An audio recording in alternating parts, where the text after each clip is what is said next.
Hi everybody, Miss Terra here from Boys and Girls Clubs of Western Pennsylvania. We're here with another exciting episode of Children's Imaginarium sculpture series. Today we are going to make visually stunning earrings out of Sculpey clay. Sculpey clay is a oil-based clay. I'm gonna zoom in on that. Okay. It's an oil-based clay that you bake in the oven. So you'll see, I'm a clay person. I have a background, a whole bachelor's degree of fine arts in ceramics. But I am going to work through all types of different clay bodies with you, okay, until we get to the real clay body and all of the bigger equipment. But this is something very fun and affordable that I use even as an adult for presents, for Christmas presents, for birthday presents, just for fun. So this package I got, and it was about $13. Sculpey is not cheap, okay? But I will teach you ways to stretch it. So this package of clay with about 12 blocks, 12 blocks can last you probably, you can probably get like 100 pieces of earrings out of this. So you want to be like, very careful. You'll see how I do it. I'm very stingy with my art materials for myself. Like I really stretch it out because, growing up, I didn't have a lot of art materials. So I'm just gonna lay them all out because it's fun. It's just really, really fun. I didn't have a lot of art materials growing up. I grew up in the country too, in a rural area where there weren't a lot of stores back then. We didn't have Michael's, we didn't have all the craft stores. So when I got some art materials, I just cherished them. I just kept them and made them last. Okay, so here we go. I'm gonna randomly pick some colors that I like, all right? So I would like to do, I don't know, purple is speaking to me today. This is like kind of like a vibrant purple, like a hot purple. Magenta? No, magenta's a little more red. This is kind of not violet. This is like a deep purple. This is like a purple, more blue. This is like a higher purple with more red, pink, in there. So we could get to a color study someday, and we can do a color study too, and you'll learn about that. Is this violet? No. No, not violet. That's just purple. So I'm gonna take some of this clay. Now here's the thing: you can see this in school. You can see teachers do this all the time. They take these packages, and kids do this, and they throw them all in a big bin, wide open like this. That is fine. It does work. That will store. Sometimes it gets hard in the air, and the way to make it soft again is either by massaging it with your hands or heating it up a little bit, putting it under a lamp, putting it out in the sunshine. Anything that's going to warm up those oils in the clay. This is called a plasticine clay, because it has like oils. It's very soft and malleable. Okay, this will not dry out completely. It will not dry out like real clay. Or like concrete or something like that. So I'm going to take another color, and this is teal or turquoise. This is more turquoise than teal. We should do a color study. That would be a great video. So they're calling that one turquoise, I think. Okay. And I think they're calling that one teal. So what are they calling this one? And I think they're calling that one purple. Okay. They're calling this one violet. So there's teal here. Oh. This teal is always like, right? I'm going to do another separate video on a color study, and the perfect way to do color study work that's fun and interesting is to go to the hardware store, the paint stores, and take a whole bunch of their sample colors. And then and they have all kind of funny names. Yeah, they always have creative names. And so we're going to do a project like that. It's a writing and a visual art project. Here, let me write that down so I remember. My friend actually won an award by doing that project. So, paint palette project. Okay. We will do that, guys. So exciting. So many things to experience in the world of art. Now I'm going to pick another color too, and yellow is always good with purple. Yellow and purple are opposite each other on the color wheel, so they are complementary, which means that they do look good beside each other, but more complementary in terms of they complete each other to make the color brown. If you take two colors that are opposite of each other on the color wheel and mix them together, you will get the color brown. But a red and a green that are opposite and a purple and a yellow that are opposite will make two different kinds of brown. Okay, so that's a confusing idea because it's a similar word, but complementary meaning to complete to the color brown. All right, so here's how we do this. I'm going to take a little smidge of this color purple, and I'm going to make a little coil. Now usually I'll work on a plexiglass surface, a plastic surface, a tabletop that's shiny, but because my table has little flecks that are coming up like over time, I didn't want to do it directly onto the table.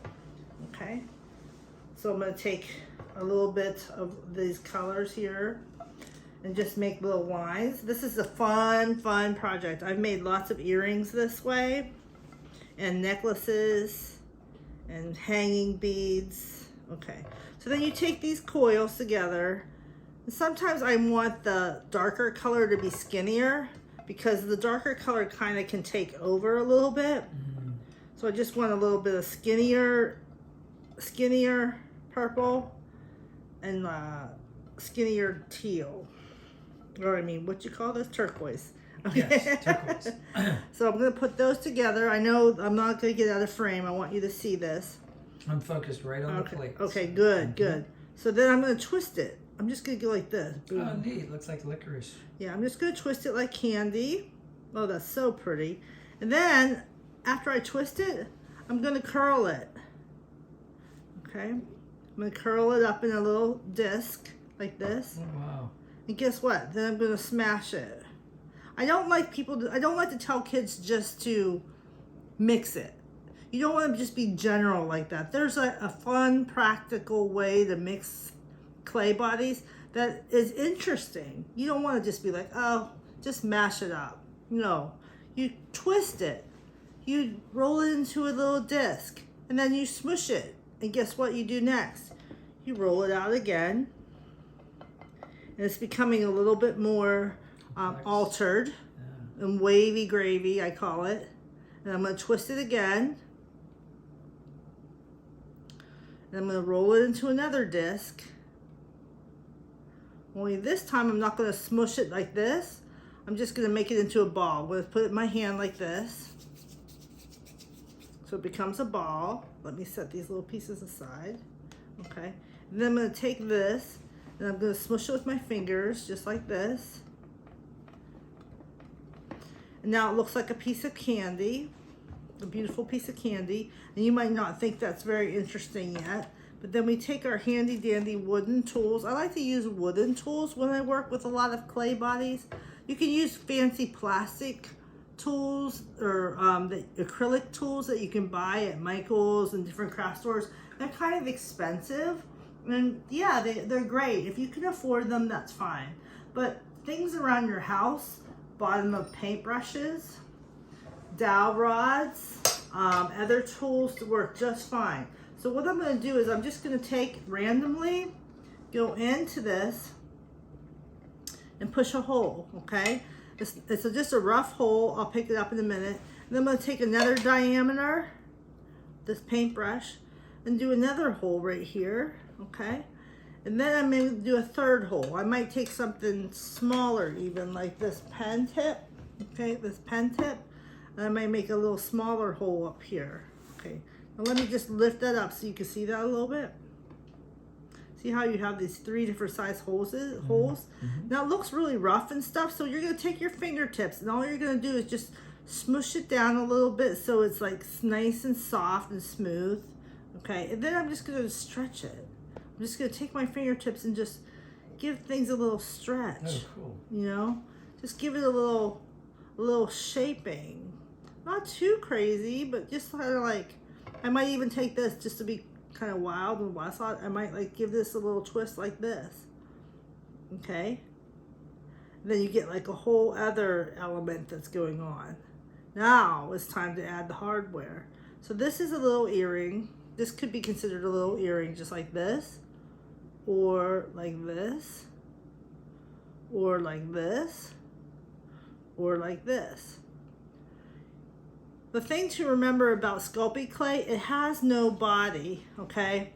It won't stand up on its own. It's very flimsy when you're making it.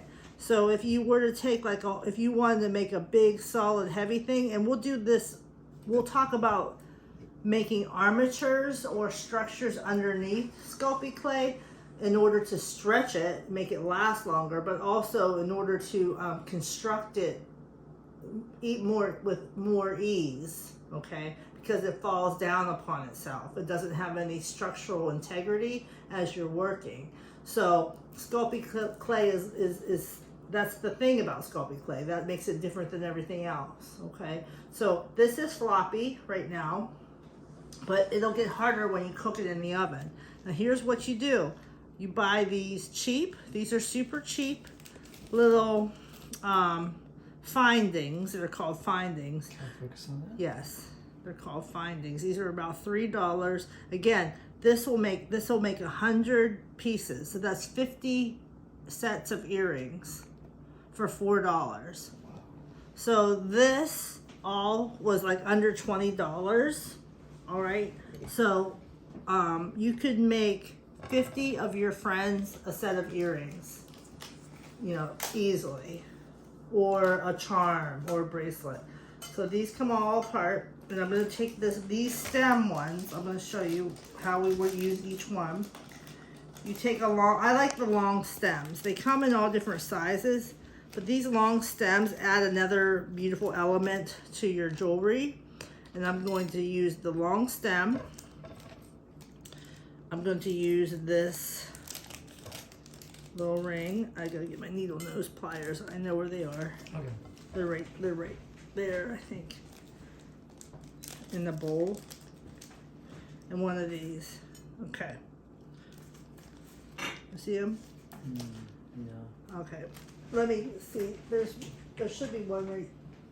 No, they're not there. Okay. All right, we're looking for my pliers, but don't worry. So what you're gonna do now is you're gonna take this long stem and you're gonna find a good place on this. Actually, let's put this all together first. Okay. I don't know if these will work. That'll work. Okay. Yeah. Cool. Okay, so here we go. I'm gonna take this ring here, and this is cheap metal, so it's pretty easy. And I'm just gonna pull it apart a little bit with my needle nose pliers. Focus real tight. I'm sorry. You're good. There you go. It's hard to see, and my fingernails are in bad shape because it's a long story, but basically I just opened that ring, okay? No big deal. Open that ring with whatever you have on hand. Can you see that? There, yeah. Okay, I see it's open. Okay, and with that ring being open, we're going to connect these two pieces. I'm going to take this piece. Well, actually, not yet. This is good. I'm sorry, I'm getting ahead of myself. That ring is good. We opened it. That's going to be the connecting piece between this, and this, okay? But first what we're going to do is we're going to pretend like we're going to cook this. And then it's going to go right in here, right through the piece of artwork. I thought you were going to put it through one of the holes. Nope. Because this is more sturdy this way. Yeah. If you go through the artwork, okay, you can let the wire be exposed some places if you want. I like mine to have that little sharp point come down at the end. Oh. Here. Can you see that? Oh, I see now. Yeah, it went all the way through. Yeah. Can you see? Yeah. I like that little sharp point. I think it adds a little something, but that's totally up to you. It's up to your aesthetic, like what you want your earring piece to look like. Gotcha. You can be much more detailed than me too. You can make shapes like butterflies or hearts or whatever. I kind of like these beautiful lotus root kind of shapes, you know, with the 3 holes. Then what you do is you put this on to your baking pan, all right? And then we cook this in the oven, 275 degrees Fahrenheit, I believe it was, for everything. But it's 15 minutes per 1/4 inch of clay.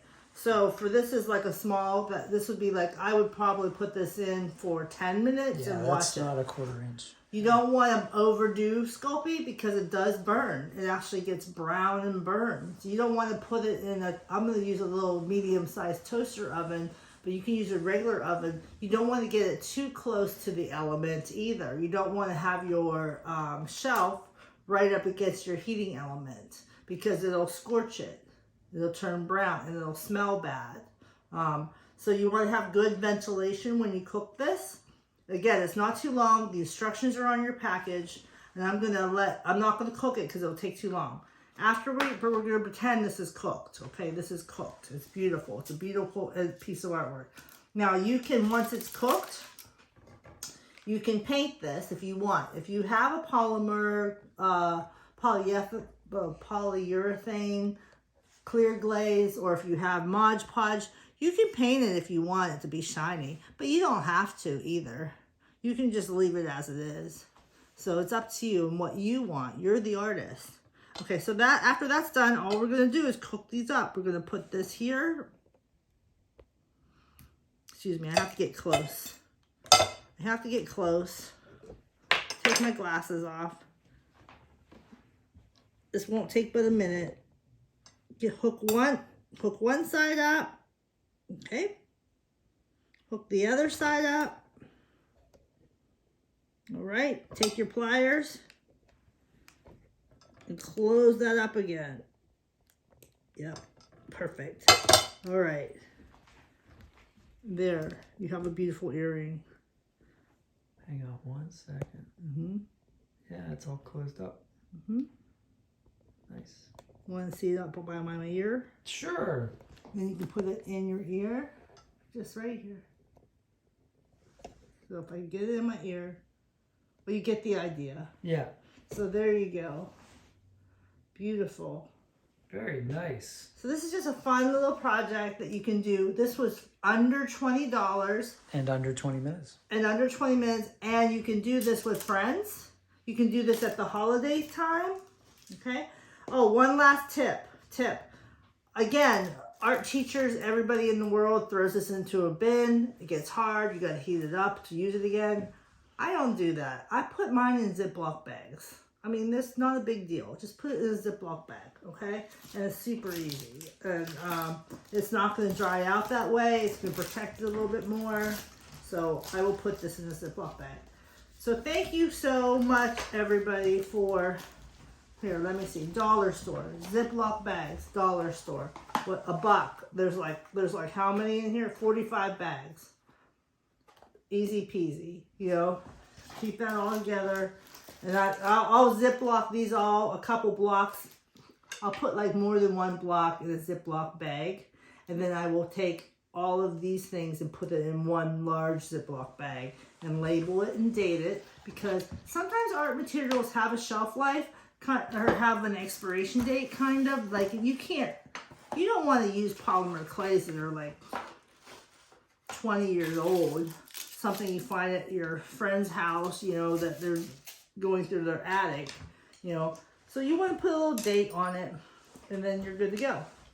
Thank you so much, and we're on to our next exciting adventure.